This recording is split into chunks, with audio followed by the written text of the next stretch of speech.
Hey guys, Swordsman here with a little commentary. I don't know what for footage you happen to be watching. It'll probably depend on how long this commentary actually goes. Odds are it'll be Xbox Battlefield 3 Rush of some sort. I don't even know if I have any Conquest recorded at the moment. Anyway, it doesn't matter.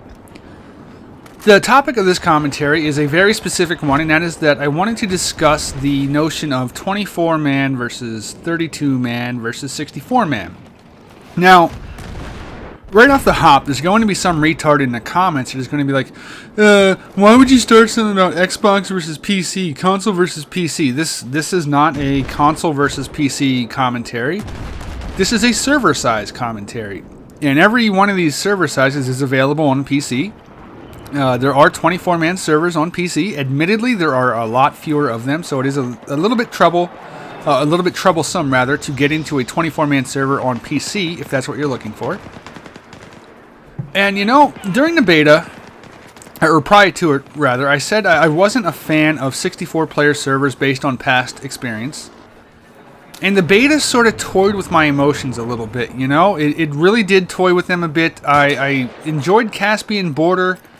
It could be, I would say Caspian is in my top 3 favorite Battlefield 3 maps, but when there's only 9 of them, it's not exactly hard to choose or whatnot. I mean, it's pretty slim pickings. But anyway, I did have fun during the beta on Caspian Border, but I don't know if it was fun enough to justify putting much time into Conquest Large, as it were, or any of the other modes that have 64 players, which we did find out that you can put TDM and Rush onto a 64-man server, but DICE just does not recommend it. They don't support it. They warn against it not being fun, etc., etc., etc., things like that.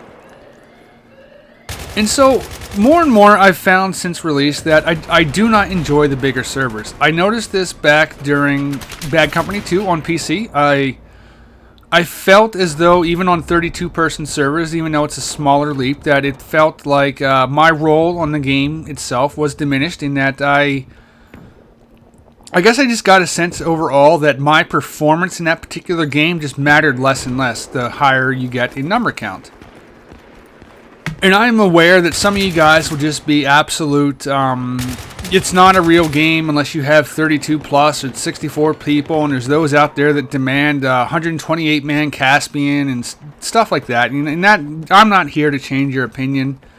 I'm not here to convince you to think like I do. I'm here to give a voice to my own opinion, to explain where my own thoughts are. So, if you don't agree, that's cool, but the more and more I look at it, just the simple fact is, on a bigger server, no matter how hard you try or how well you do, the bigger you go, the less important you are.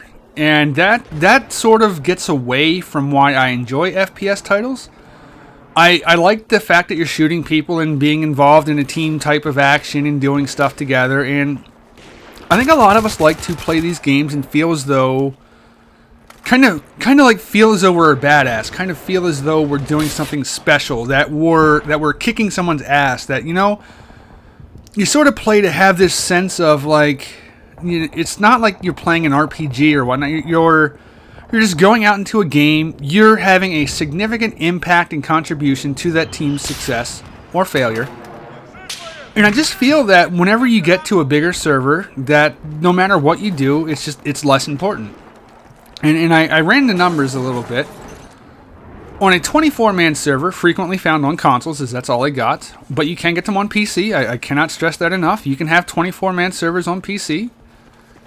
That when it comes down to a 12-man team, assuming both sides are equally full, a single person represents 8% of the team's makeup. That's a decent chunk. I mean, that's almost 10%.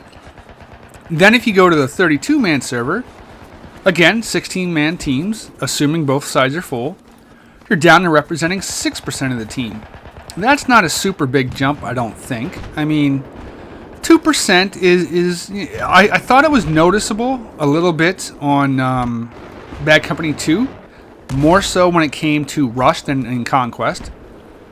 But then when you jump to the 64-man, with 32-man teams, then a single person represents 3% of the overall team. And that to me is just kind of depressing. And I've had games now where, you know, it's just, you could go out and get a 3-0 KDR. You could get 4 flag captures. But even then, no matter how good of a game you had, you got kills, you didn't die too much, you captured flags, you killed some tanks. But even still, if you're playing on a 64-man Caspian, your performance could very well be overall insignificant to your team's winning. I mean, that's just how it is. Whereas the smaller you get, the more important each individual's performance becomes, and the better you feel as though you're contributing to the team, whether negative or positively. One of the things that I find interesting is that there's a lot of people that I talk to, whether it be on Twitter or comments or YouTube messages and stuff, and they sort of get down on their teammates. That they talk to me about how well they do and how hard they try, which is awesome. But they just get disgusted and frustrated with their teammates because they're not doing things, they're not capping things, they're not planning MCOMs, disarming MCOMs. And it's really, whenever you press them on it a little bit, you ask them what they're playing. Oh, I'm playing 64-man. I'm playing 32-man rush. I'm playing in... And, I mean, the simple reality is, the more random teammates you have on your team, that's the higher the chances are that those people are going to let you down and piss you off. I mean, maybe that's just the jaded, cynical side of me, Maybe that's just me being completely cynical. But the more randoms you have to depend on to do well for your success, it basically just gives you a bigger margin of disappointment and makes it easier to put your eggs into their basket, and then they stomp it onto the ground, and it's just bad.